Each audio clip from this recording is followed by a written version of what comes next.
You go to the gym, you sweat, you drink the protein shake, but 3 months later, you look exactly the same in the mirror. Here is why that is happening and exactly how to fix it today. Mistake 1, the intensity illusion. The first reason your physique isn't changing is uncomfortable to hear. You think you're training hard, but you aren't. Most beginners confuse sweating and tiredness with muscle stimulation. They are not the same. You can run up a hill and get sweaty and tired, but your chest won't grow. To build muscle, you have to force the body to adapt to a stress it hasn't felt before. This is where the intensity illusion happens. Let's say you're doing a set of dumbbell presses. You aim for 10 reps. You get to rep number 8 and your muscles start to burn. It gets uncomfortable. Your brain sends a panic signal saying, okay, that's enough, put them down. So you stop at 10. Here's the problem. You stopped because it hurt, not because your muscles failed. If I walked into the room, held a gun to your head and said, do 5 more reps or else, you could absolutely do them. That means those first 10 reps were just a warm-up. They were junk volume. Muscle growth happens in those last few grinding, slow, shaky reps where you physically cannot move the weight even if you tried. If you finish a set and you Stop the empty repetitions, train with purpose. I'm pointing at you, give it everything. Calm, you didn't work hard enough. If you can immediately talk to your friend after a set, you didn't work hard enough. You need to train close to failure, not total injury, but the point where the weight slows down involuntarily. If you leave 5 reps in the tank every single time, your body has 0 reason to grow new tissue. But even if you train with perfect intensity, you will still fail if you mess up the math on the next point. Mistake 2, the I eat a lot lie. I hear this every day. A skinny guy walks in and says, I train hard and I eat so much food, but I can't gain weight. I have a fast metabolism. No, you don't. You are underestimating physics. This is the I eat a lot lie. It feels like you eat a lot because you might have one giant meal for dinner. You feel stuffed, you feel bloated, so you assume you are in a calorie surplus. But if you actually tracked your intake, you'd see you skipped breakfast, had a small lunch, and that giant dinner was only 1,000 calories. If your maintenance level is 2,500 calories and you eat 2,000, you will not gain a single ounce of muscle. It is thermodynamically impossible. You can't build a house without bricks. On the flip side, we have the clean eating trap. You might think, I only eat healthy food, chicken, rice, broccoli. That is great for health, but terrible for mass if the volume isn't there. Boiled food is not calorie-dense. You can eat a mountain of broccoli and still starve your muscles. You don't need to get fat, but you need to find your surplus. Here's the fix. Track everything you eat for 3 days. Don't change your diet, just track it. I guarantee you are eating 500 calories less than you think. You need to treat eating like training. It is not something you do when you feel like it. It is a required task.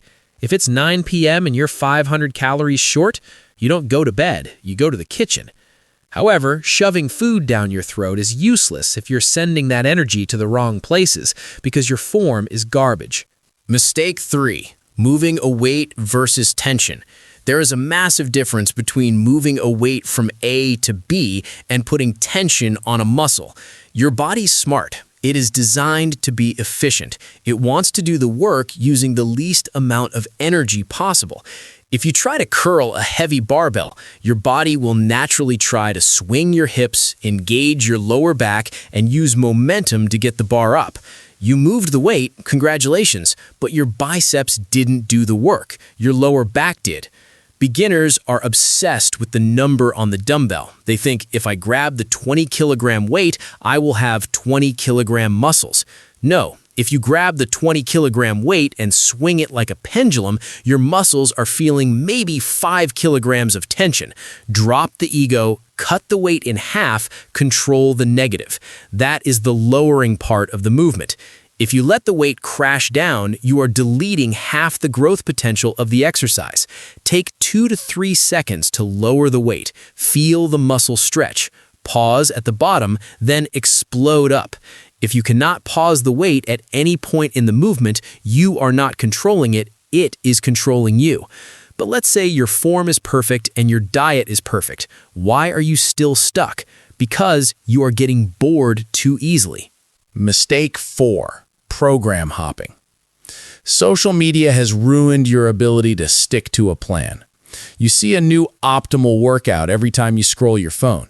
One week you were doing a push-pull leg split. The next week you see an influencer doing high-volume German volume training, so you switch to that. The week after you try a CrossFit workout. This is called program hopping, and it is the fastest way to stay small. You might have heard the phrase muscle confusion. You might think you need to confuse your muscles to make them grow. This is a myth.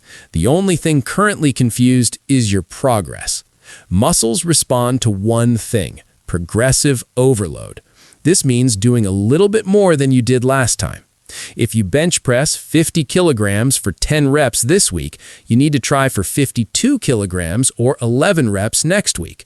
You need a direct comparison. If you change your exercises every week, you cannot track progress. You don't know if you got stronger because you're doing a completely different movement. You're effectively starting over every Monday. Pick a boring, standard program. Stick to it for at least 12 weeks. Do the same boring exercises every single week. It shouldn't be exciting, it should be predictable. The excitement comes from seeing the numbers in your logbook go up, not from doing a new circus trick on the cable machine. Consistency beats intensity in the long run. But there is one final mistake that destroys everything, even if you do the first 4 points correctly. Mistake 5, plus the solution. This is the hardest concept for beginners to grasp. You do not build muscle while you are working out. When you are in the gym lifting heavy weights, you are actually destroying tissue. You are creating micro tears in the muscle fibers. You are causing damage. The growth happens when you leave. The growth happens when you sleep. If you train for 2 hours a day like a warrior, but you sleep 5 hours a night and live a high-stress lifestyle, you will not grow. Your body will remain in a catabolic state, which means it is breaking down muscle for energy. I see guys who train 7 days a week. They never take a rest day. They think more is better. More is not better. Better is better. If you are a natural lifter, meaning you aren't on performance-enhancing drugs, you likely need more rest than you think. You don't grow when you train. You grow when you recover. If you hit chest on Monday and it is still sore on Wednesday and you hit it again, you are interrupting the recovery process. You are digging a hole deeper before you have filled the last one. Prioritize sleep as much as you prioritize your bench press. 7 hours is the minimum. 8 is the target. If you aren't sleeping, don't bother training hard. You're just beating up a body that is already broken. Muscle building is not complicated. It is actually incredibly simple, which is why people fail. They want a magic trick. They want a secret supplement. There is no secret. Train with uncomfortable intensity. Eat enough food to support growth. Control the weight. Don't let it control you. Stick to one boring program for 3 months and sleep like it's your job. Stop looking for shortcuts and start doing the work.